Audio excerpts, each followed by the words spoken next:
বিমলের চায়ের দোকানে আড্ডার আসরে প্রতাপ আজ বলতে চলেছে ঠিক 3 বছর আগে তার জীবনে ঘটে যাওয়া এক ভয়ানক অমাবস্যা রাতের কথা। শহর ছেড়ে তাদের আদি বাড়ি ভাঙাকুঠি গ্রামে গিয়ে ঠিক কী বিভীষিকার মুখোমুখি হতে হয়েছিল তাকে, শেষ পর্যন্ত কিভাবে রক্ষা পেয়েছিল প্রতাপ, সেই কাহিনী আজ আপনারা শুনতে চলেছেন তার মুখ থেকে গল্পের আকারে।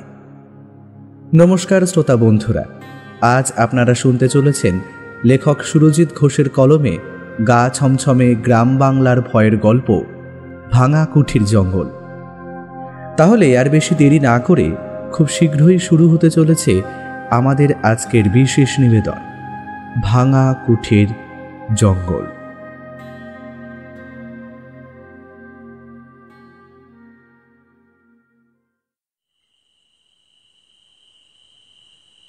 অনেকটা দেরি হয়ে গেল বোধহয় আসতে আসতে। আপনারা কি অনেকক্ষণ এসেছেন? আরে না না প্রতাপ, আমরা এই সবে মাত্র হলো এসেছি। তুমি ভেতরে ঢুকে এসো। বাইরে যা ভীষণ রকমের কনকনে ঠান্ডা পড়েছে, তাতে হাড়ে একেবারে কাঁপুনি ধরিয়ে দেওয়ার উপক্রম। বিমলদার চায়ের দোকানের ভেতর এবার ঢুকে এলো বছর 25-এর তরুণ যুবক প্রতাপ। সপ্তাহের এই একটি দিন, কেবলমাত্র রবিবারের সন্ধ্যায় শুধু পাড়ার নয়, আশেপাশের অন্যান্য পাড়াগুলি থেকেও অনেক মানুষ এসে উপস্থিত হয় বিমলের চায়ের দোকানে। সন্ধ্যা থেকে প্রায় 9টা পর্যন্ত জোর কদমে চলে আড্ডার আসর। চায়ের দোকানের আড্ডায় যেমন উপস্থিত থাকে বৃদ্ধ প্রবীণ মানুষেরা, ঠিক আবার তেমনই বেশ কিছু নবীন পুরুষেরাও অংশগ্রহণ করে বটে। নবীন প্রবীণ উভয় মিলিয়ে এক জমজমাট আসর বসে বিমলের চায়ের দোকানে। গুমটি মতো দোকানের ভেতর মুখোমুখি রাখা পরপর কয়েকটি বেঞ্চের উপর সকলে বসে জমিয়ে আড্ডা দেয়।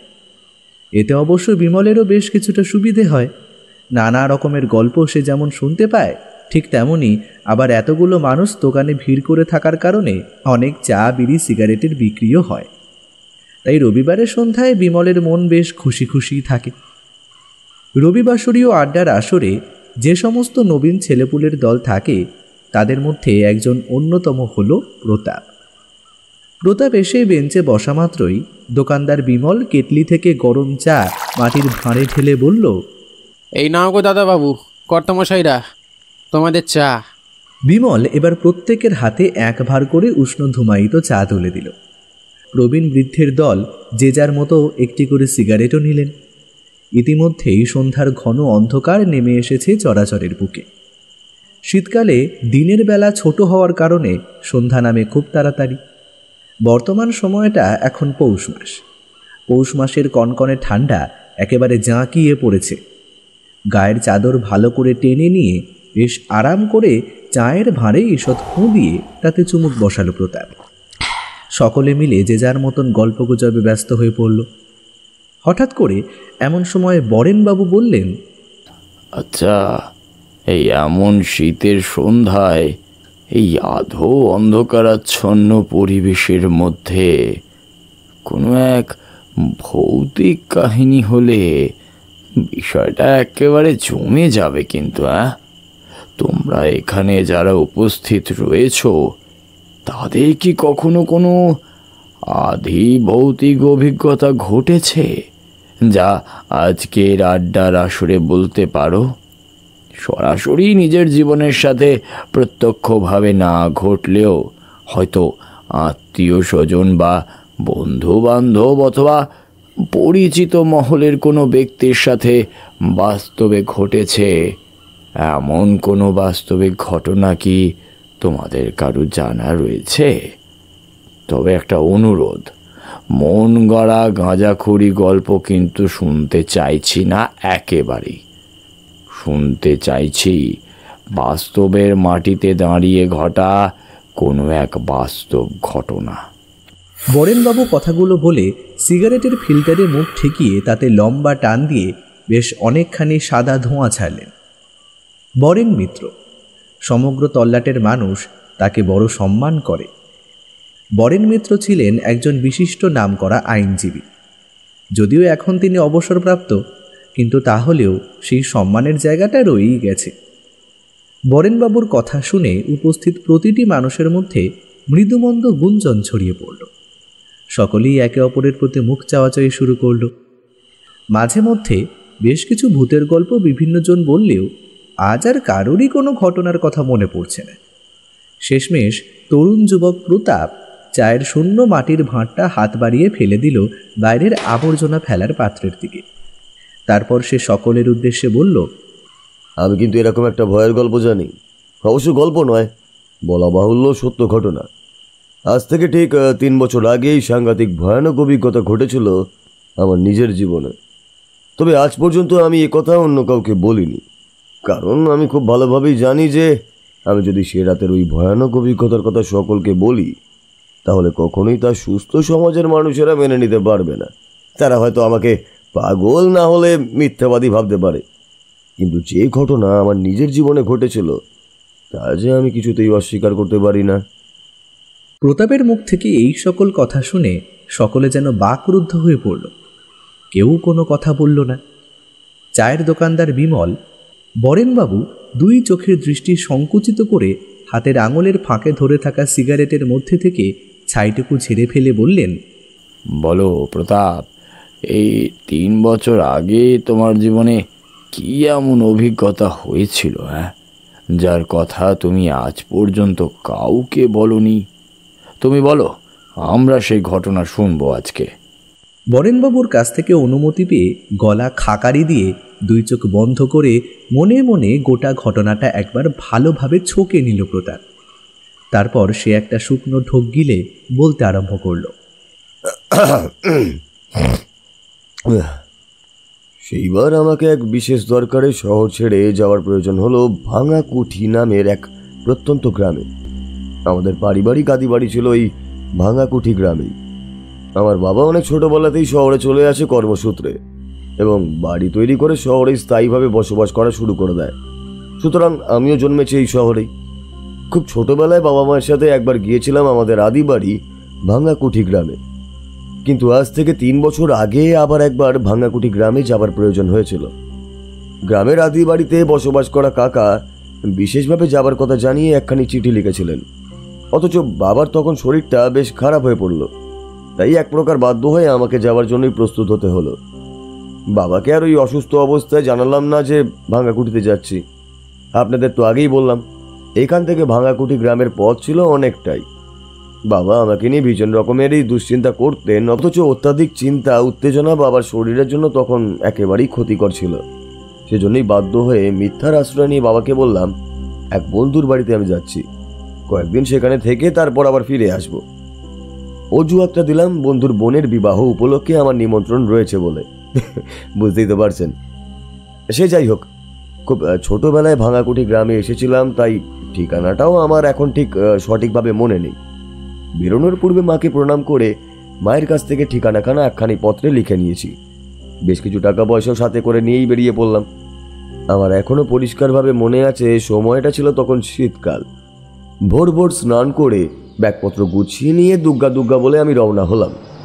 শহর থেকে ট্রেন ধরে একটানা 4 ঘন্টা যাত্রার পর নামলাম মুঘলবাড়ি স্টেশনে। সেই স্টেশন থেকে আবার কিছুটা পথ হেঁটে বাস স্ট্যান্ডে এসে বসলাম। ওই সমস্ত জায়গায় খুব অল্প বাসই চলে নির্দিষ্ট সময় অনুযায়ী। অনেকটা সময় অপেক্ষা করার পর প্রায় দুপুরের দিকে বাস এলো। লোকাল বাসে উঠে শেষের দিকে একখানি ফাঁকা সিট দেখতে পেলাম। এগিয়ে গিয়ে সেখানেই বসলাম। ব্যাগপত্রগুলো নামিয়ে রাখলাম নিচে পায়ের তলায়। হাত খোলা জানালা দিয়ে বাইরের দিকে তাকাতেই দেখলাম চারিদিক কি অপূর্ব। এত সুন্দর প্রকৃতির দৃশ্য আমি সচরাচর খুব একটা দেখেছি বলে মনে করতে পারলাম না। মনে হলো কোনো বিখ্যাত তৈলচিত্রকার বুঝি তার নিপুণ তুলির টানে খুব সূক্ষ্মভাবে ফুটিয়ে তুলেছিল প্রকৃতির এই বিচিত্র রূপ। কাঁচা মাটির রাস্তা ধুলো উড়িয়ে দুলতে দুলতে বাস এগিয়ে চলল সামনের দিকে। রাস্তার 2 ধারে থাকা সুদূর প্রসারী ধান জমিগুলো একেবারে সবুজ হয়ে রয়েছে ধান খেতে। যতদূর চোখ যায় ততদূর কেবলই ধান ক্ষেত আর ধান ক্ষেত। প্রধান সড়কের বুক থেকে মাঝে মধ্যেই সরু সরু আলপথ বিভিন্ন খণ্ডে খণ্ড বিখণ্ড হয়ে চলে গিয়েছে জমিগুলোর ভিতরে। কনকনে ঠান্ডা বাতাসে ধান খেতে বারবার আলোড়নের সৃষ্টি হচ্ছিল। কমলা রঙের গোল সূর্যটা ক্রমশ একটু একটু করে ঢলে পড়ছে পশ্চিম দিগন্তে। শীতকালের সময় হওয়ার কারণে খুব তাড়াতাড়ি সন্ধ্যার অন্ধকার ক্রমশই গ্রাস করছে প্রকৃতিকে। প্রকৃতির অপূর্ব সুন্দর রূপ তলিয়ে যাচ্ছে নিকষ কালো আলকাতরার মতো অন্ধকারে। বাসের ভাড়া মিটিয়ে দিয়ে আমি হেলান দিয়ে বসলাম সেটে। বেশ খিদেও পাচ্ছিল দেখে ব্যাগের ভেতর থেকে বের করে আনলাম কিছু শুকনো খাবার। খাবার খেয়ে খানিকটা জলপান করে কখন যে একটু চোখ লেগে গেছিল তা আমি নিজেও বুঝতে পারিনি। আচমকা আমার সেই পাতলা ঘুমের ঘোর কেটে গেল বাস কন্ডাক্টরের ডাকে। ভাই, আরে ও ভাই, তুমি নামবে না? আরে বাস তো আর আগে যাবে না, গোটা বাস খালি হয়ে গেছে। আর তুমি যে দেখছি একেবারে ঘুমিয়ে পড়েছো। আমি থতমত খেয়ে উঠে বসতেই দেখলাম সত্যি আমি ছাড়া বাসের মধ্যে আর কোনো যাত্রীই নেই। আমার বুকের ভেতরটা মুহূর্তের মধ্যেই কেমন যেন ছ্যাদ করে উঠল। একেই সম্পূর্ণ অচেনা অজানা জায়গা, তার উপর আবার রাতের বেলায় ভুল ঠিকানায় চলে আসার একটা মারাত্মক ভয়। এমন একটা কথা মনের মধ্যে দানা পাকিয়ে উঠতেই মস্তিষ্ক জানান দিল ভয় পাওয়ার কোনো কারণই নেই। অগত্যা আমাকে সেখানেই নামতে হলো। মা বলেছিলেন বাস যেখানে এসে একেবারে থামবে সেখানেই নাকি নামতে হবে। আমি ব্যাগগুলো তুলে নিলাম হাতে। হাত খোলা জানালাটা দিয়ে সামনে ঠান্ডা হাওয়া ঢুকে আসছে ভেতরে। সেই ঠান্ডা বাতাসের পরশে গা কেমন যেন শিরশির করে উঠল। জানালা দিয়ে বাইরের দিকে উঁকি মারতেই দেখলাম চারিদিক ঘন কালো অন্ধকারে ডুবে গিয়েছে। কোথাও বিন্দুমাত্র কোনো আলোর উৎসও নেই। আমি ব্যাগপত্র নিয়ে নেমে পড়লাম। বাস যেহেতু আর সামনের দিকে এগোবে না, তাই এবার বাস ফিরে চলে যাবে আবার পিছনের রাস্তা ধরে। গাড়ি চালক খানিকটা জল খেয়ে সাময়িক সময়ের বিরতি নিল। গাড়ি থেকে নামতেই বাসের কন্ডাক্টর আমার দিকে কেমন যেন কৌতূহলী দৃষ্টিতে বেশ খানিকটা সময় তাকিয়ে রইল। তারপর খানিকটা ইতস্তত বোধ করেই আমাকে সঙ্গে সঙ্গে প্রশ্ন করলো, ভাই, এই এত রাতে কোথায় যাবে তুমি? হাতের ব্যাগপত্র সব মাটিতে নামিয়ে রেখে খানিকটা আড়মোড়া ভেঙে মুখে সৌজন্যমূলক মিষ্টি হাসি ফুটিয়েই বললাম, আগে ভাঙাকুড়ি গ্রামে যাব দাদা। সেখানে আমাদের আদি বাড়ি রয়েছে। আমরা শহরে থাকলেও মাঝে মধ্যে ওই আদি বাড়িতে আসি আর কি। যেমন আজ আমাকে আসতে হয়েছে এক বিশেষ প্রয়োজনেই। আমি দেখলাম আমার উত্তর শুনে মুহূর্তের মধ্যে সেই লোকটার মুখ জুড়ে কেমন যেন কালো দুশ্চিন্তার অন্ধকার নেমে এলো। তার দুই চোখের মধ্যে লকলকে বিষাক্ত হিলহিলে সাপের ন্যায় বয়ে গেল আতঙ্কের তরঙ্গ। মুহূর্তের মধ্যেই তার মুখমণ্ডল একেবারে রক্তশূন্য ফ্যাকাশে হয়ে গেল। আমি পরিষ্কার বুঝতে পারলাম সে নিদারুণ ভয় পেয়েছে কোনো এক বিষয়। তবে আমি কিছুতেই বুঝতে পারছিলাম না যে আমি কি এমন কথা বললাম যার কারণে তার ভয় পাওয়ার মতো কিছু রয়েছে। বাসের কন্ডাক্টরটা থমথমে গলায় এবার বুঝি বহু কষ্টের সাথেই আমাকে বলল, আসলে আজকের রাতে কেউ ওইদিকে যায় না ভাই। ভাঙাকুড়ি গ্রামে যাওয়ার রাস্তাটা কিন্তু একেবারেই ভালো নয়। তাছাড়া আজ ঘোর অমাবস্যার রাত। আচ্ছা, তোমাকে কিছু বলেনি? মানে তোমার বাড়ির লোকজনও কেউ কিছু বলেনি? আমি ভারী অবাক হয়েই বললাম, কই না তো, আমাকে তো কেউই তেমন কিছু বলেনি। আর হ্যাঁ, আজ অমাবস্যার রাত, কিন্তু তাতে কি হয়েছে? আর তাছাড়া তুমিই বা তো ভয় পাচ্ছ কেন? আমার কথাগুলো শুনে সেই কন্ট্রাক্টর যেন আরও ঘাবড়ে গেল। আরও বেশ খানিকটা ভয় বুঝি তাকে জড়িয়ে ধরল চারপাশ থেকে। সে পূর্বের মতোই শঙ্কিত অবস্থায় তাকালো আমার দিকে। আতঙ্কগ্রস্ত কণ্ঠে কাটা কাটাভাবে বলল, দেখো ভাই, তুমি কি জানো বা কি জানো না তা আমি জানি না। তবে তোমার ভালোর জন্য, মানে তোমার মঙ্গলের জন্য একটা কথা বলতে পারি। সেই কথা যদি তুমি শোনো তাহলে তোমারই ভালো। আজ এই অমাবস্যার রাতে তুমি আর সামনের দিকে যেও না ভাই।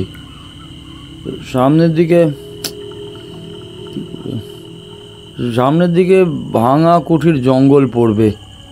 ওই জঙ্গলটা কিন্তু একেবারেই ভালো নয়। এত দূর পর্যন্ত বলে বাস কন্ডাক্টর গাড়িতে উঠতেই গাড়ির চালক বাস ঘুরিয়ে চলে গেল। নিকষ কালো জমাট বাঁধা অন্ধকারে পরিপূর্ণ পরিবেশের বুকে যেটুকু আলোর উৎস ছিল সহসা তাও এবার নিভে গেল এক ধাক্কায়। পেছনের রাস্তা ধরে এগিয়ে যেতে যেতে বাসটা একসময় অদৃশ্য হয়ে গেল। আকাশের দিকে মুখ তুলে তাকাতেই দেখলাম আকাশে সত্যিই আজ চাঁদের দেখা নেই।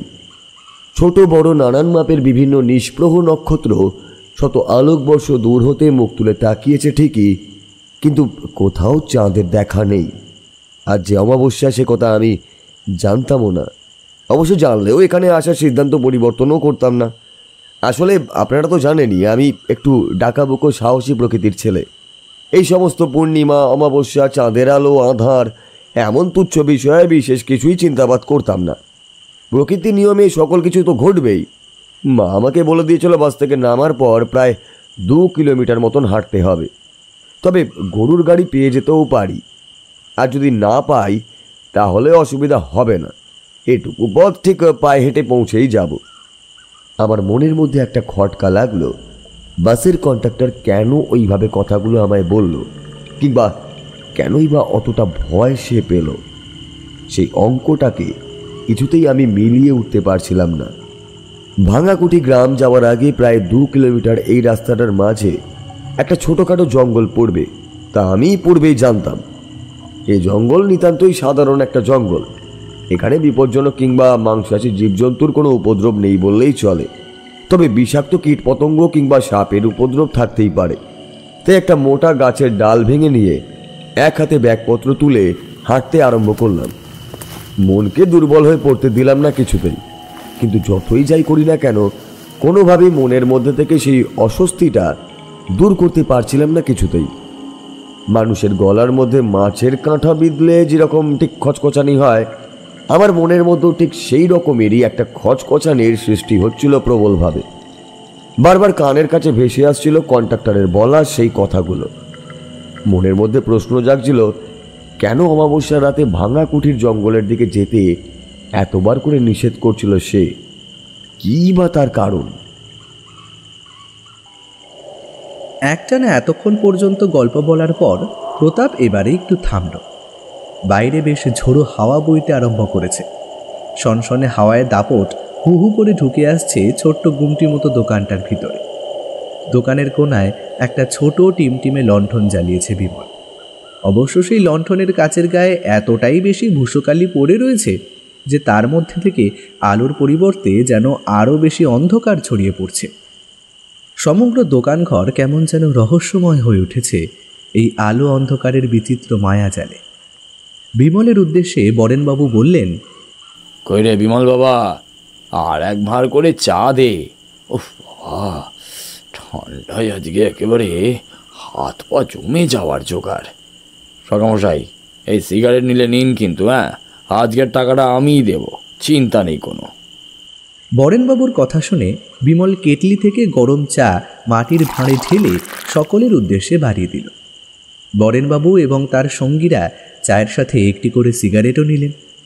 চায়ের ভাঁড়ে চুমুক দিয়ে প্রতাপের দিকে তাকিয়ে বরেনবাবু প্রশ্ন করলেন, এই প্রতাপ, এরপর কি হলো বলো? অমাবস্যার অন্ধকার রাতে তুমি বাস থেকে নামার পর তোমার ভাগ্যে কি কোনো গরুর গাড়ি জুটলো?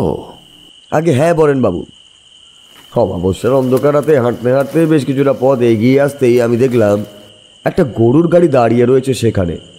গরুর গাড়ির ছইয়ের ভেতর জ্বলছে একটা ক্ষুদ্র হ্যারিকেন। সেই হ্যারিকেনের স্বল্প মৃদু ঘোলাটে আলো ছড়িয়ে পড়ছে বেশ কিছুটা অংশ জুড়ে। গরুর গাড়ির রাস্তার ধারে দাঁড় করিয়ে ছইয়ের ভেতরে যুবতবু হয়ে বসে রয়েছে কোনো একজন মানুষ। আমি হাতের ব্যাগপত্র নিয়ে আরও বেশ কিছুটা এগিয়ে গেলাম সেদিক পানে। একটা দীর্ঘক্ষণ অন্ধকারে থাকার কারণে আমার চোখ পুরোপুরি শুয়ে এসেছিল। তাতেই আমি দেখলাম গরুর গাড়ির ছইয়ের ভেতরে একজন বৃদ্ধ স্থানীয় মানুষ বসে রয়েছেন। গায়ে তার কালো রঙের চাদর ঢাকা। ভদ্রলোকের মাথার চুল সম্পূর্ণ সাদা ধবধবে। শুধুমাত্র মাথার চুল নয়, ভুরু এবং লোম, দাড়ি, গোঁফ সকল কিছুই বয়সজনিত কারণে সাদা হয়ে গিয়েছে। তবে আশ্চর্যজনক বিষয় হলো ভদ্রলোকের 2 চোখ। তার 2 চোখের দৃষ্টি কি ভীষণ রকমের প্রখর। চোখের মণি অমন অমাবস্যার কালো রাতেও জ্বলজ্বল করছে। মানুষের চোখ যে এত উজ্জ্বল হতে পারে তা আমি এর পূর্বে কখনো কোনোদিনও দেখিনি। রাতের অন্ধকারে সাপদ প্রাণীর চোখ ঠিক যেরকমভাবে জ্বলে, সেই বৃদ্ধ গাড়ির চালকেরও চোখ সেই রকমই উজ্জ্বল হয়ে উঠেছিল। বৃদ্ধ মানুষটি বোধহয় খানিকটা সময় জিরিয়েই নিচ্ছিল। আমার পায়ের শব্দ পেয়ে আমার দিকে তাকিয়ে গলা পরিষ্কার করে খানিকটা নিচু স্বরেই বলল, কে আপনি? কে? এত রাতে এখানে কি করছেন? নমস্কার, আমার নাম প্রতাপ। আমি সেই বহু দূরের শহর থেকেই আসছি। এক বিশেষ প্রয়োজনে আজ আমাকে এখানে আসতে হয়েছে আর কি। ভাবছিলাম হয়তো বাস থেকে নেমে এই বাকি পথটা হাঁটতে হবে, কিন্তু এখন দেখছি তুমি এখানে গরুর গাড়ি নিয়ে দাঁড়িয়ে রয়েছো। আচ্ছা, তুমি কি আমাকে একটু ভাঙাকুটি গ্রামে পৌঁছে দিতে পারবে? বিনিময়ে যা টাকা চাইবে আমি তোমাকে তাই দেব, চাইলে বকশিসও দিতে পারি। আরে না না দাদাবাবু, ওসব বকশিস লাগবে না। তাছাড়া আমি তো এখানে আপনাদের মতো কিছু যাত্রীদের জন্যই অপেক্ষা করছি। আসুন, আপনি উঠে আসুন, আমি আপনার ব্যাগপত্রগুলো তুলে নিচ্ছি। না না, এই সমস্ত আমি নিজেই সমস্ত কিছু তুলে নিতে পারবো। হ্যাঁ, তোমার কত কষ্ট করতে হবে না। আরে কোনো প্রয়োজন নেই বাবু, আপনাকে দেখে যথেষ্ট ক্লান্ত বলে মনে হচ্ছে। আপনি উঠে বসুন, আমি সমস্ত ব্যাগ তুলে নিচ্ছি। অগত্যা আমি এবার উঠে এলাম গরুর গাড়ির ছইয়ের মধ্যে। গাড়ির চালক নিচে নেমে আমার সমস্ত ব্যাগপত্র তুলে দিল। দেখলাম আকারে এবং চেহারাতে লোকটা বিশালই লম্বা, স্বাভাবিকের তুলনায় হয়তো একটু বেশি লম্বা। এত লম্বা আকারের মানুষ সচরাচর খুব একটা দেখা না গেলেও আকাশ থেকে পড়ার মতন কোনো বিষয়ও নয়। আমরা শিক্ষিত ছেলে, তাই আমরা জানি বিভিন্ন হরমোনের প্রভাবে এরকম হয়েই থাকে কখনো সখনো। আমার ব্যাগপত্র আমার কাছে তুলে দিয়ে গরুর গাড়ির চালক এবার সামনে গিয়ে তার নিজের জায়গায় উঠে বসল। গরুগুলোর পিঠে মৃদু চাপড় বসাতেই গরু দুটি হাঁটতে আরম্ভ করলো। দুলকি চালে হেলে দুলে গরুর গাড়ি এগিয়ে চলল সামনের দিকে। ছুঁয়ের ভেতরে থাকা হ্যারিকেনটিও দুলতে লাগলো, একবার ডান দিক থেকে বাম দিকে, আবার বাম দিক থেকে ডান দিকে। গরুর গাড়ির চালক আমার উদ্দেশ্যে প্রশ্ন করল, দাদাবাবু, কিছু মনে করবেন না, একটা প্রশ্ন করতে পারি? হ্যাঁ হ্যাঁ, আর মনে করার কি আছে, এই বলো দেখিনি।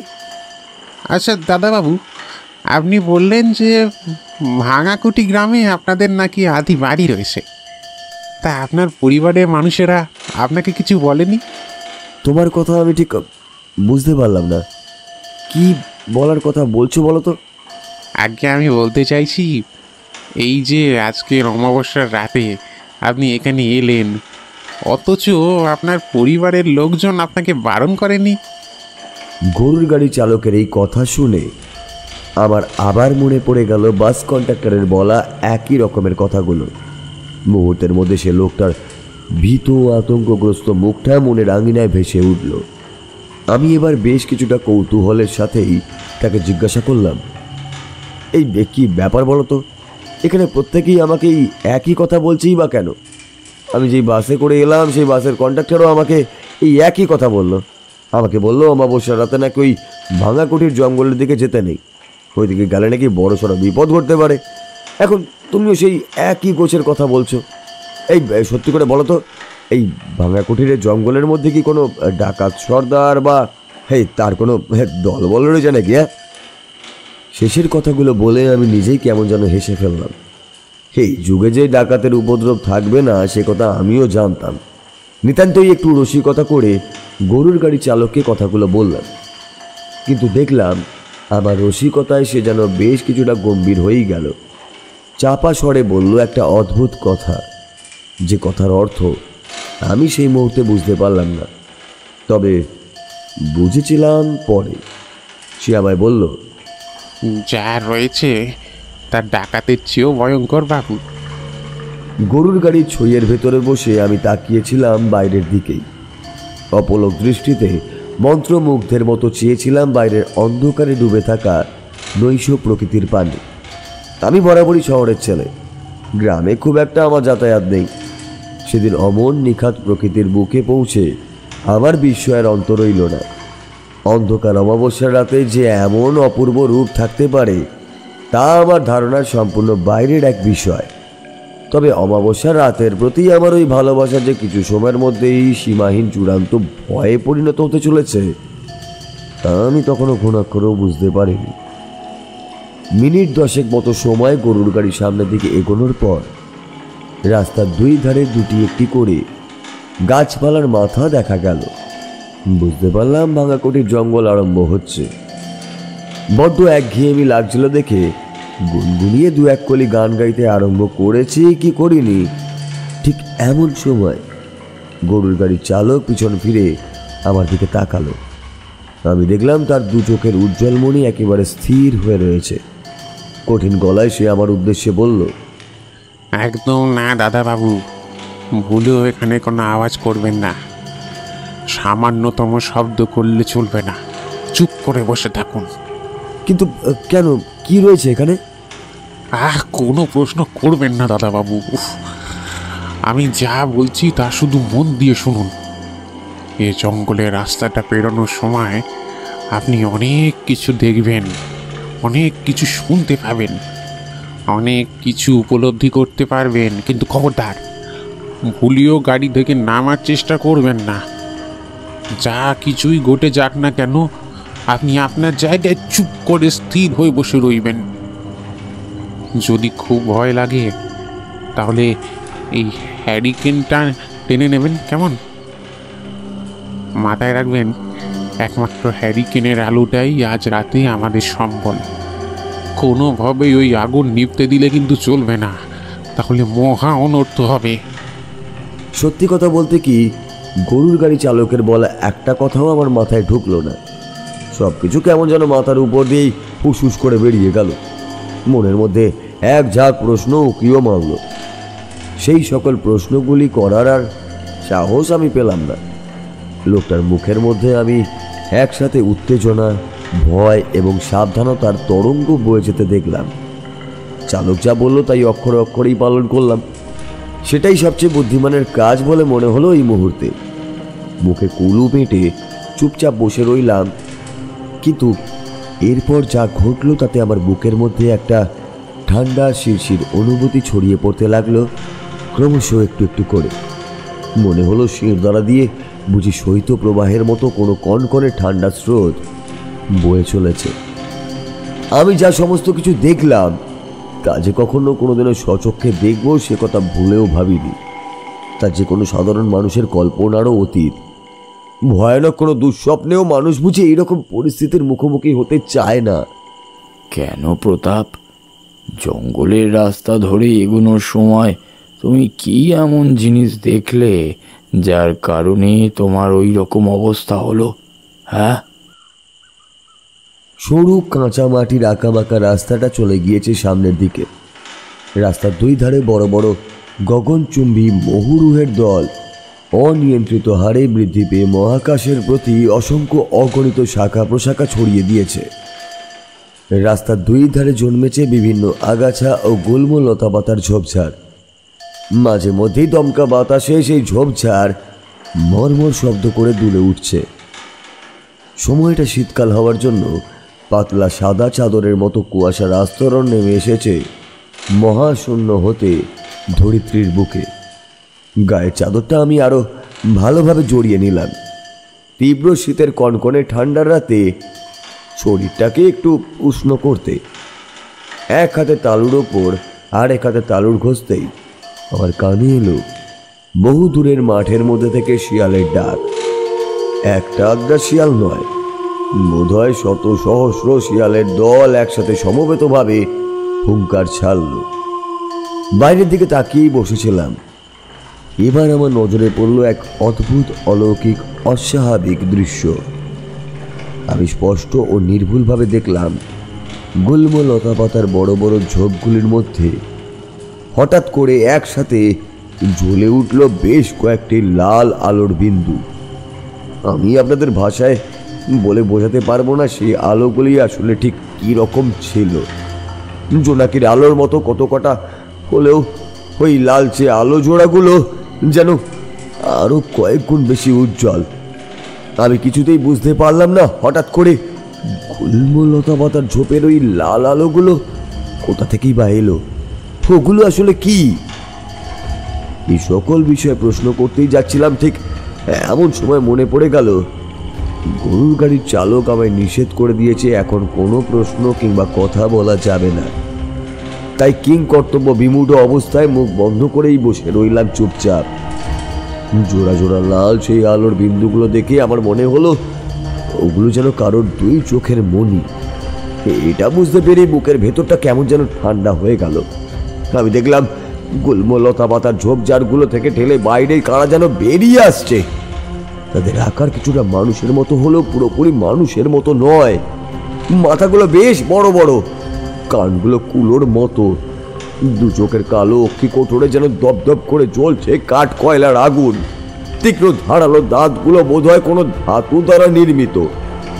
সেই সূচালো ধাতব দাঁত মাঝে মধ্যে চকচক করে উঠছে অমন অন্ধকারের মধ্যেও। সেই অদ্ভুত দর্শন ছায়া মূর্তিগুলির দুই হাত শরীরের তুলনায় বেশ অনেকখানি লম্বা। হাতের প্রতিটি আঙুলের মধ্যে বিদ্যমান বড় বড় বাঁকানো নখ। ওই নখ যে কোনো মানুষের শরীরের চামড়া ভেদ করে পেটের নাড়ি ভুঁড়ি বের করে আনতে সক্ষম। ভীষণই ভয় লাগলো আমার। এত ভয় জীবনে আর কখনো কোনোদিনও পাইনি। ভয়ের চোটে গলা শুকিয়ে কাঠ হয়ে গেল। চিৎকার করতে ইচ্ছা করলো, কিন্তু পারলাম না কিছুতেই। এরপরই ঘটলো এক অবিশ্বাস্য ঘটনা। এই কিরকম অবিশ্বাস্য ঘটনা প্রতাপ? বরেনবাবু, আমি দেখলাম গরুর গাড়ির চালক সইয়ের ভেতর থেকে হ্যারিকেনখানা নিয়ে হ্যারিকেনের আলোর শিকা বেশ খানিকটা বাড়িয়ে তা বাইরের দিকে বের করে উচ্চস্বরেই খানিকটা ধমকানির ভঙ্গিমায় বলে উঠল, আমাদের সঙ্গে আলো আছে, যাও তোমরা তফাতে যাও, না হলে কিন্তু তোমাদের বড় বিপদ হবে। আমি বিস্ময়ে বাকরুদ্ধ হয়ে গেলাম। দেখলাম বৃদ্ধ চালকের এই কথা শুনে সত্যি সেই কালো কালো ছায়ামূর্তিগুলো যেন কর্পূরের মতো মিলিয়ে গেল অন্ধকারের সাথে। আমি নিজের চোখেই বিশ্বাস করতে পারছিলাম না। ভালোভাবে দুবার চোখ ডলে নিয়ে তাকাতেই দেখলাম সত্যি তো কোথাও আর কিছুই নেই। গোটা রাস্তাটা একেবারে ফাঁকা শুনশান। বৃদ্ধ চালক হ্যারিকেনখানি যথাস্থানে রেখে পুনরায় আবার গাড়ি চালাতে মনোনিবেশ করল। ঘূর্ণিঝড়ের মতন সনসনে দামাল বাতাস বইছিল এলোপাতারি ভাবে। সে তীব্র ঝোড়ো বাতাসের দাপটে বিভিন্ন বড় বড় মহিরুহের দল বারংবার কেঁপে কেঁপে উঠল। এইভাবে আরো খানিকটা পথ আসার পর আমি আরো এক প্রস্ত চমকিত হলাম। আমার বুকের মধ্যে ছড়িয়ে পড়ল শিহরণের স্রোত। জঙ্গলের মধ্যে থাকা বিশাল বড় বড় তাল গাছগুলির মাথার পানে নজর যেতেই দেখলাম ওখানে কারা যেন বসে রয়েছে। হ্যাঁ, আপনারা বিশ্বাস করুন আমার কথা, এতটুকু ভুল আমি দেখিনি। অমাবস্যার নিকষ কালো রাতে তাল গাছের মাথার জমাট বাঁধা অন্ধকারের মধ্যেও দেখলাম কতগুলো সজীব অন্ধকার যেন নড়াচড়া করছে। তাল গাছের মাথা থেকে বট গাছের ঝুড়ির মতো নেমে এসেছে তাদের লম্বা লম্বা পা। তাল গাছের পাতার ফাঁক হতে দেখা যাচ্ছে সেটাই বসে আছে আগের দেখা কালো ছায়ামূর্তিগুলোর মতোই বেশ কিছু ছায়ামূর্তি। তাদের বড় বড় বিস্ফারিত গনগনে লাল চোখের ভিতর থেকে যেন ঠিকরে বেরিয়ে আসছে আগুনের উত্তাপ। প্রত্যেকের মাথার মধ্যে একটিও চুল না থাকায় সম্পূর্ণ মস্তক ফাঁকা চকচকে। আবরণহীন চামড়াহীন চোয়ালের মধ্যে থেকে বেরিয়ে এসেছে একাধিক দাঁতের শাড়ি। লম্বা লম্বা পায়ের অগ্রভাগের প্রতিটি আঙুলের মধ্যে রয়েছে বিশাল বড় বড় নখ। এই সব দৃশ্য দেখে রীতিমতো আমার আত্মারাম খাঁচা হবার জোগাড় ছিল। এতদিন যাবৎ ভূত প্রেত অশরীরী অশুভ শক্তি এই সকল বিষয়ে আমার বিন্দু মাত্র বিশ্বাস ছিল না। আমি সর্বদা মনে করতাম এই সমস্ত কিছু আসলে দুর্বল মানুষের মনের ভ্রান্ত ধারণা মাত্র। কিন্তু অমাবস্যার রাতের এই ঘটনা সরাসরি প্রত্যক্ষ করে আর কিছুতেই গোটা বিষয়টাকে ভ্রান্ত ধারণা বলে উড়িয়ে দিতে আমি আর পারলাম না। কি বলছো হে প্রতাপ? এ যে একেবারে ভয়ানক অভিজ্ঞতা। ভয়ানক বলে ভয়ানক বলেন বাবু? আমি সেই রাতে যে কি সাংঘাতিক বিভীষিকার মুখোমুখি হয়েছিলাম তা কখনো কাউকে বলে বোঝাতে পারবো না। সেই অনুভূতি বলে বোঝানোর মতো নয়। একমাত্র বাস্তবে যাদের সাথে ঘটে তারাই কেবল উপলব্ধি করতে পারে। সত্যি গো দাদা বাবু, তোমাদের সাহস আছে বটে, তা না হলে ওরকম পরিস্থিতিতে ওই গা ছমছমে ভুতুরে পরিবেশে চুপচাপ বসে সবটা সহ্য করা এ তো একেবারেই সম্ভব নয়। আমি হলে কখন যে জ্ঞান হারিয়ে লুটিয়ে পড়তাম। আচ্ছা, তারপরে কি হলো গো দাদা বাবু? চায়ের দোকানদার বিমল কথাগুলো বলে কাঁধের গামছা দিয়ে কপালের ঘাম মুছল সে। এমন ঠান্ডার রাতে এই ভীষণ শীতের মধ্যেও প্রতাপের মুখ থেকে বলা হাড় হিম করা এই ঘটনার কথা শুনতে শুনতে তার কপালে ফোঁটা ফোঁটা ঘাম জন্ম নিয়েছিল। চায়ের দোকানে উপস্থিত প্রতিটা মানুষ একেবারে মন্ত্রমুগ্ধের ন্যায় শুনছিল আজকের কাহিনী। কেউ মুখে টু শব্দটি অবধি করল না। বরেনবাবু সিগারেটের প্যাকেট থেকে একটা সিগারেট বের করে তা হাতের তালুতে কয়েকবার ঠুকে আগুন ধরিয়ে তৃপ্তির টান দিতে লাগলেন। মাত্র কয়েক বছর পূর্বে নিজের জীবনের সাথে ঘটে যাওয়া এই ভয়ানক বাস্তব ঘটনার কথা বলতে গিয়ে হয়তো প্রতাপের গলাও শুকিয়ে গিয়েছিল। তাই পাশে রাখা জলের ঘটির ঢাকনা নামিয়ে রেখে ঢকঢক করে বেশ অনেকটা জল পান করল। তারপর কম্পমান হাতে চোয়াল বেয়ে গড়িয়ে আসা সরু জলের ধারা মুছে ফেলে খানিকটা দম নিয়ে আবার বলতে শুরু করল সেই অমাবস্যার রাতের ঘটনা। ভাঙাকুটি জঙ্গলের তাল গাছগুলির মাথায় যে কালো কালো ছায়ামূর্তির দল বসেছিল, ওরা আর যাই হোক না কেন কোনো রক্তে মাংসে গড়া কোনো প্রাণী যে নয় তা বলে দেবার অপেক্ষা রাখে না। আমি দেখলাম সেই অশরীরী পিশাচের দল নিজেদের মধ্যেই বিজাতীয় দুর্বোধ্য ভাষায় কি সব যেন বলতে লাগলো। তাদের গলার আওয়াজ প্যাশ প্যাশে খড়খড়ে। মানুষের বুকে দীর্ঘদিন ধরে সর্দি বসলে ঠিক যেরকম শব্দ নির্গত হতে পারে, খানিকটা সেরকম শব্দের সাথে সাদৃশ্য রয়েছে বটে, তবে পুরোপুরি নয়। নিজেদের মধ্যে কথাবার্তা বলে খিলখিল করে হেসে উঠল তারা প্রত্যেকেই। আমি মনে মনে প্রমোদ গুনলাম। আমার হাত পা ততক্ষণে পেটের ভেতর সিঁধিয়ে যাবার উপক্রম। একে ভীষণ শীতের রাত, তার উপরে আবার এই রকম আতঙ্কময় পরিবেশে একদল অশরীরী প্রেতাত্মার মুখোমুখি হয়ে আমার শরীরে রীতিমতো কাঁপুনি ধরল। ঠকঠক করে কাঁপতে কাঁপতে চুপচাপ বসে রইলাম। কেবল একবার মনে হলো দু চোখের পাতা বন্ধ করে নি। পর মুহূর্তে আবার মনে হলো যা হবার তা তো হবেই, তার থেকে বরং কি ঘটছে তা দেখাই শ্রেয়। কথা বলা বারণ ছিল, তাই মনে মনেই বললাম, হে ভগবান, কি কুলক্ষণে যে আজ এই অমাবস্যার দিন ভাঙাকুটি গ্রামে আসার সিদ্ধান্ত নিয়েছিলাম তা স্বয়ং ঈশ্বরই জানেন। অবশ্য তখন কি জানতাম যে আজকে অমাবস্যা কিংবা অমাবস্যা রাতে এখানে এলে এরকম প্রাণ সংশয়ের মুখোমুখি হতে হবে। ভগবান, আজ মনে হচ্ছে আমি আর জীবিত অবস্থায় বেঁচে বাড়ি ফিরতে পারবো না। মা বাবার সাথে আর কখনই কোনোদিনও দেখাও হবে না। এই ঈশ্বর, তুমি রক্ষা করো আমায়, এই সমূহ বিপদের হাত থেকে উদ্ধার করো। আমি আর কোনোদিন অমাবস্যা রাতে এই প্রত্যন্ত বর্ধিষ্ণু অঞ্চলে আসার কথা ভুলেও ভাববো না। শুধু তুমি আজকের মতো আমার প্রাণটা বাঁচাও। আমার আরতি বোধহয় ঈশ্বরের কানে গিয়ে পৌঁছালো না। আমি এবার যা দেখলাম তাতে আমার বুকের ভেতরটা ফাঁকা হয়েই গেল।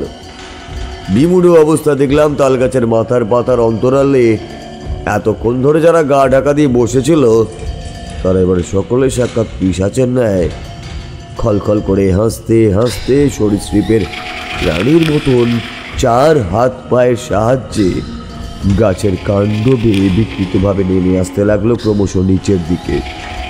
চারিদিক হতে সেই অশরীরী প্রেতাত্মাদের অট্ট হাসি আমায় কেমন যেন বধির করে তুলল। আমি দুকানে হাত চাপা দিয়ে অস্ফুট আর্তনাদ করলাম। অসংখ্য অগণিত পিশাচের দল তাল গাছের গুড়ি বেয়ে নিচে নেমে এসে হামাগুড়ি দিয়ে এগিয়ে এলো আমাদের গরুর গাড়িটার দিকেই। গরুগুলো ততক্ষণে পুরোপুরি থেমে গিয়েছে। নিরীহ পশুগুলো যে ভীষণ রকমের ভয় পেয়েছে তা তাদের ভাব ভঙ্গিমা দেখেই বোঝা যায়। ঝাঁকে ঝাঁকে সেই অশরীরী দল আমাদের গরুর গাড়িটাকে ঘিরে ধরলো চারপাশ থেকে। কেবলমাত্র আমরা দুজন মানুষ আর দুটো গরু ছাড়া সেখানে জীবিত প্রাণী বলতে আর কোনো কিছুই নেই। মাথার উপর কি যেন একটা রাগ চড়া পাখি কর্কশ স্বরে চিৎকার করে কয়েকবার পাখে ক্রমে মিলিয়ে গেল কোথায়।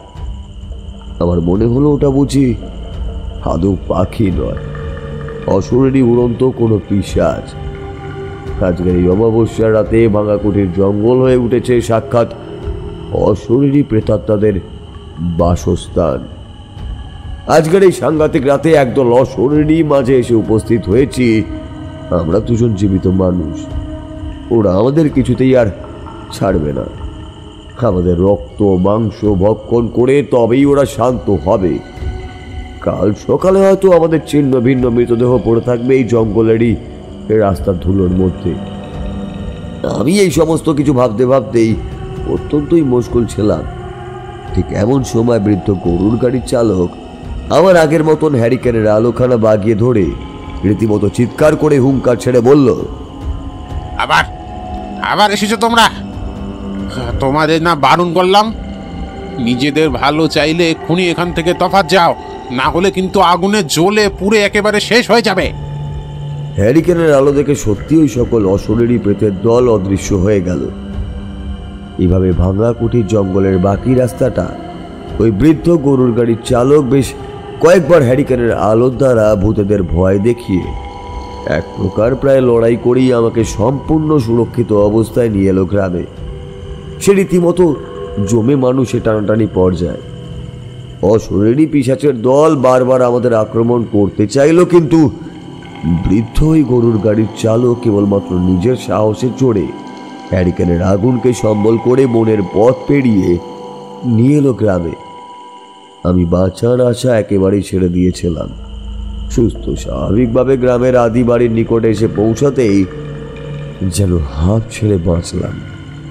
দুহাত জড়ো করে ভগবানের উদ্দেশ্যে প্রণাম জানালাম আর জড়িয়ে ধরলাম সে বৃদ্ধ গরুর গাড়ি চালকের হাত দুখানা। জীবনে কখনো এতটা অসহায় আমার লাগেনি। এক প্রকার প্রায় ডুকরে কেঁদেই ফেললাম। সে বৃদ্ধ গরুর গাড়ির চালকের হাত দুখানি জড়িয়ে ধরে ধরা গলায় তার উদ্দেশ্যেই বললাম, তোমাকে তোমাকে ধন্যবাদ জানিয়ে ছোট করতে চাই না, কারণ তুমি আমার জীবন বাঁচিয়েছ। তুমি আমার প্রাণদাতা। তোমাকে শুধুমাত্র ধন্যবাদ দেওয়া যথেষ্ট নয়, তুমি তার থেকেও অনেক অনেক বড় কিছু করেছো আমার জন্য। আজ তুমি না থাকলে আমি হয়তো প্রাণেও বাঁচতাম না।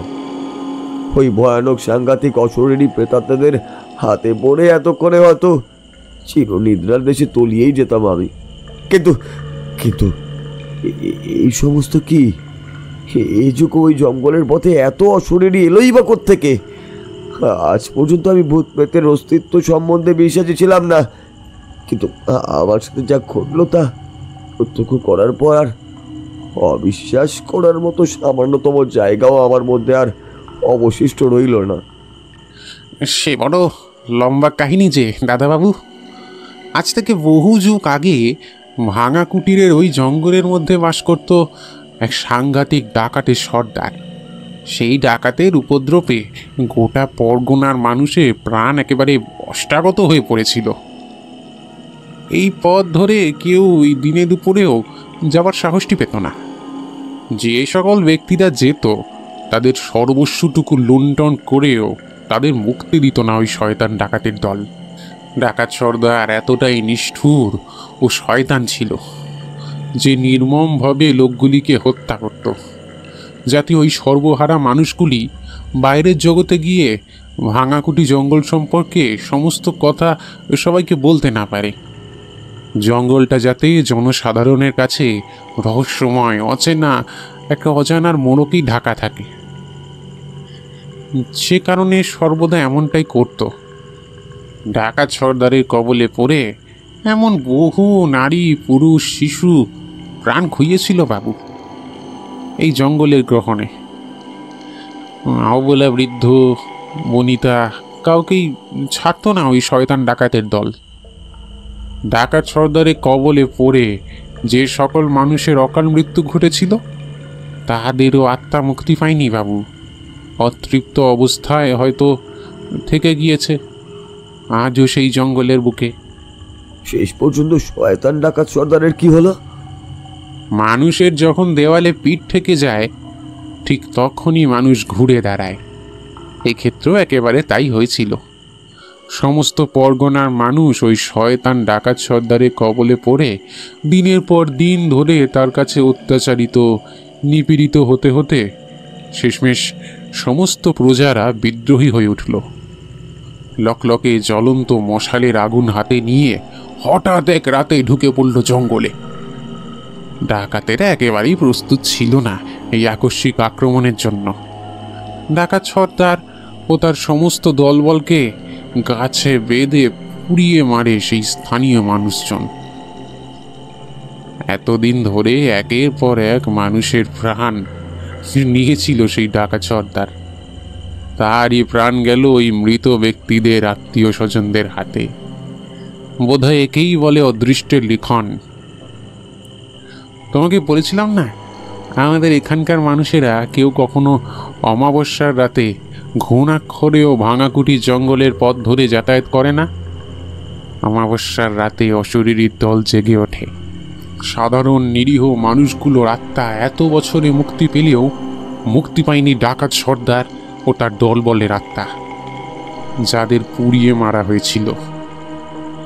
দাদাবাবু, আজ রাতে খানিকক্ষণ আগে তুমি যাদেরকে দেখলে তারা আর কেউ নয় গো, ওই সর্দার এবং তার দলের লোকেরাই ছিল।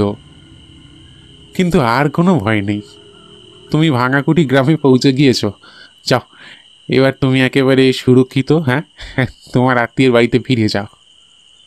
তোমার শরীর ও মনের ওপর দিয়ে অনেক ধকল গেছে, এখন বিশ্রাম করা প্রয়োজন তোমার। সমস্ত ঘটনার কথা শুনে আমি রোমাঞ্চ অনুভব করলাম। আবার বুক ঠেলে উঠে এলো একটা দীর্ঘ নিঃশ্বাস। বৃদ্ধ চালকের উদ্দেশ্যে আমি সৌজন্যমূলক হাসি এসে প্রশ্ন করলাম, ছি ছি ছি, এ দেখো দেখি, এতখানি সময় তোমার সাথে রয়েছে অথচ তোমার নামটাই জানা হয়নি। আমার নাম ভুবন ঘোষ। আমি আর গরুর গাড়ির বৃদ্ধ চালক অর্থাৎ ভুবনবাবুই কথা বলছিলাম। হঠাৎ করে এমন সময় পেছন থেকে কে যেন হাঁটতে হাঁটতে এগিয়ে আসতে লাগলো আমাদের দিকে। আমি দেখলাম বৃদ্ধ সেই চালকের দুই চোখ যেন আগের থেকেও আরো বেশি উজ্জ্বল হয়ে উঠেছে। দুই চোখের মধ্যে থাকা মণি দুটি কি ভীষণ রকমের নীল, যেন ও দুটি আদেও চোখের মণি নয়। ও দুটি বুঝি সাক্ষাৎ নীলা জাতীয় কোনো বিশেষ রত্ন। এই অন্ধকার রাতেও যার মধ্যে থেকে বেরিয়ে আসছে নীলাভ তেজরশ্মি। বৃদ্ধ মানুষটি গায়ের কালো চাদরখানা ভালোভাবে টেনে নিল।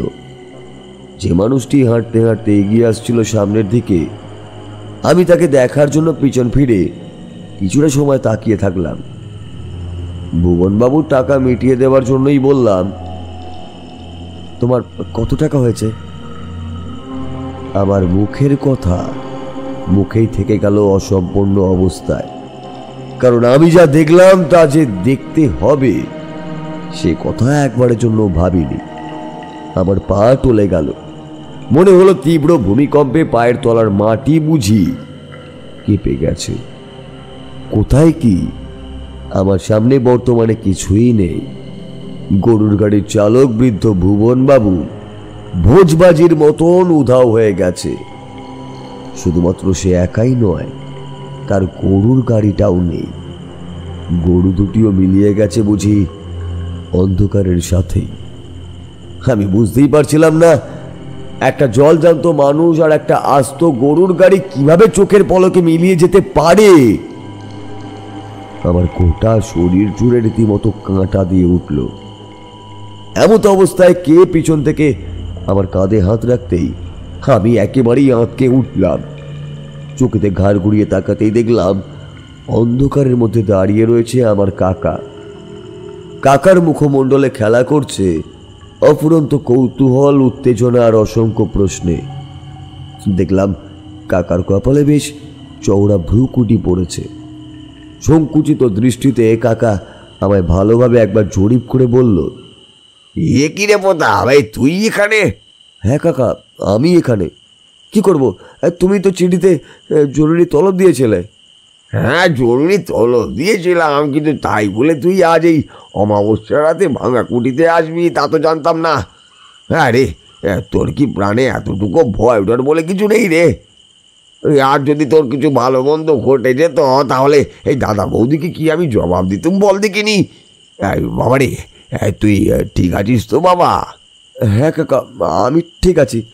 আমি তো জানতাম না যে অমাবস্যা রাতে তোমাদের এখানে কেউই আসে না।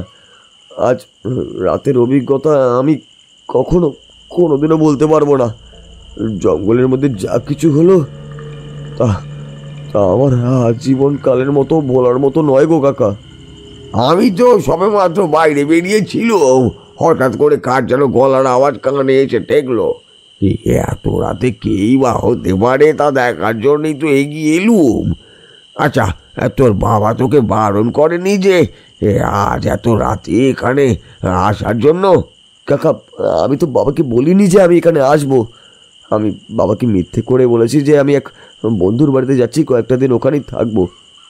বাবার শরীরটা বড্ড খারাপ, তাই বাবাকে ভাঙাকুটিতে আসছি বলে এই কথা বলার সাহস আমি পাইনি। আর মা হয়তো এই সমস্ত বিষয়ে কিছুই জানতো না। ভগবানের অশেষ কৃপা, তাই তুই প্রাণের রক্ষা পেয়েছিস রে বাবা। আমাদের এখানে অন্যান্য রাতে সব কিছু স্বাভাবিক থাকলেও অমাবস্যার রাত হয়ে ওঠে সাক্ষাৎ মরণ পান। জঙ্গলের পথ ধরে যে বা যারা যায় তারা পরের দিন সূর্যের আলো দেখার সুযোগ পায় না রে। অবশ্য আমাদের এখানে সকলেই এই ঘটনার কথা জানে, তাই কেউই আর অমাবস্যার রাতে ওই পথের ধারের কাছেও যায় না রে।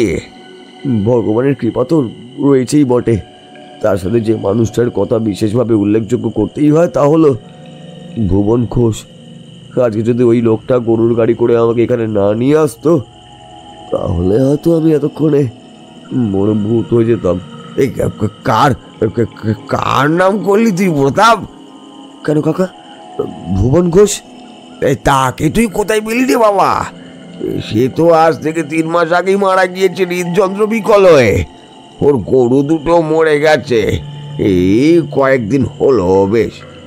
কাকার কথা শুনে আমার মাথায় যেন বাজ পড়ল। আকাশ থেকে সোজা মাটিতে আছাড় খেয়ে পড়লাম আমি। তার মানে এতক্ষণ ধরে আমি এক অশরীরী গরুর গাড়িতে করেই এলাম। এরপর আমাকে কাকা বাড়িতে নিয়ে যেতে যেতে অনেক কিছুই বলেছিল, যদিও তার বেশিরভাগটাই আমার কর্ণগোচর হয়নি। সে রাতে আমি আর ঘুমোতেও পারিনি। অত আতঙ্ক, অত উত্তেজনা, অত ভয় সাথে নিয়ে কোনো মানুষই ঘুমোতে পারে না শান্তিতে। সারাটা রাত কাটিয়েছিলাম একেবারে বিনিদ্র অবস্থায়। পরের দিন সকাল হলে কাকা আমাকে বলেছিল ভুবন ঘোষ নাকি বড় ডাকাবুকো সাহসী গোছের মানুষ ছিল। প্রতি মাসেরই অমাবস্যা রাতে সে জঙ্গলের আগে তার গরুর গাড়ি নিয়ে অপেক্ষা করত, যে কোনো মানুষকে সঠিকভাবে জঙ্গলের পথ পার করানোর জন্য। সে এতটাই সাহসী মানুষ ছিল যে কেবলমাত্র আগুনকে সম্বল করে এমন ঝুঁকিপূর্ণ কাজ করত। আসলে আগুন, জল, এই সমস্ত প্রাকৃতিক জিনিসকে অশরীরী অশুভ শক্তিরা বড় বেশি ভয় পায়। এতে তাদের ভীষণ ক্ষতিই হয়, তাই আগুন অথবা জলের ধারে কাছেও ঘেঁষে না কেউ। মৃত ভুবনবাবুর অতৃপ্ত আত্মার উদ্দেশ্যে আমি করজোরে প্রণাম জানিয়েছিলাম। জীবিত অবস্থায় নিজের জীবনের কথা না ভেবে যিনি বিভিন্ন নিরীহ মানুষের প্রাণ রক্ষা করেছেন, মৃত্যুর পরও ঠিক একইভাবে তিনি রক্ষা করেছিলেন আমার প্রাণ। তার প্রতি আমার শ্রদ্ধার অন্ত ছিল না। ভাঙ্গাকুঠির গ্রামের সমস্ত কাজ মিটিয়ে পরের দিন বেলাবেলি আমি ফিরে এসেছিলাম আমাদের শহরে। বাড়িতে আজ পর্যন্ত মা বাবা কাউকে এই সমস্ত কিছু বলেনি। আজ থেকে 1 সপ্তাহ আগে আমাকে আরও একবার ভাঙ্গাকুঠি গ্রামে যেতে হয়েছিল। তবে এখন ওখানে গিয়ে দেখলাম আর ভাঙ্গাকুঠির ওই অভিশপ্ত ভুতুরে জঙ্গলটা নেই। গোটা জঙ্গল একেবারে সাফ করে দেওয়া হয়েছে। সেখানে এখন অনেক দরদালান ঘরবাড়ি মাথা উঁচু করে উঠেছে। কাকার মুখ থেকেই শুনলাম জঙ্গল কেটে কাশী বারাণসী থেকে নাকি একাধিক পুরোহিত এসে সেখানে বিভিন্ন যাগযজ্ঞ করে সমস্ত অশুভ আত্মাদের মুক্তি দেওয়া হয়েছে। এইবারে গিয়ে আর ভুবনবাবুর আত্মার সাথেও আমার দেখা হয়নি। আশা করি তারও অতৃপ্ত আত্মাটি এতদিনে মুক্তি পেয়েছে। গল্প বলা শেষ করে উঠে দাঁড়ালো প্রতাপ। চায়ের দোকানে বসে থাকা নবীন প্রবীণ উভয় দলের মানুষেরা রীতিমতো অবাক হয়ে বিস্ময়ের সাথে তাকিয়েছিল তার দিকে। তারা প্রত্যেকে যেন একসাথে বাকশক্তি হারিয়ে ফেলেছে। প্রতাপ উঠে দাঁড়িয়ে সকলের উদ্দেশ্যে বলল, আজ তাহলে উঠি, বাড়িতে কিছু বিশেষ কাজ রয়েছে, সেজন্যই সকাল সকাল বেরিয়ে যেতে হবে আর কি। বরেনবাবু প্রতাপের উদ্দেশ্যে একখানি শেষ প্রশ্ন করলেন। কিন্তু প্রতাপ, এই একটা কথা আমি বুঝতে পারলাম না। তুমি বললে অশরীরী প্রেতাত্মারা নাকি আগুন জলকে চরম ভয় পায়, যেই কারণে জঙ্গলের মধ্যে থাকা ডাকাত সর্দার ও তার দলের অশরীরী আত্মারা তোমাদের সাথে থাকা হ্যারিকেনের আলো দেখে ভয় পেয়ে তফাতে সরে গিয়েছিল। কিন্তু গরুর গাড়ির চালক ভুবনবাবুও তো একজন অতৃপ্ত আত্মাই ছিলেন। তাহলে তিনি আগুনকে ভয় না পেয়ে সে আগুন স্পর্শ করলেন কিভাবে? বরেনবাবুর দিকে তাকিয়ে প্রতাপ মৃদু হেসে বলল, আপনার এই প্রশ্নের উত্তর আমার কাছেও নেই বরেনবাবু। তবে অনুমানের ভিত্তিতে এ কথা বলতে পারি যে ভালো আত্মাদের হয়তো আগুন জলকে স্পর্শ করার ক্ষমতা রয়েছে। শুধুমাত্র যারা মানুষের ক্ষতি চায় না একমাত্র তাদেরই।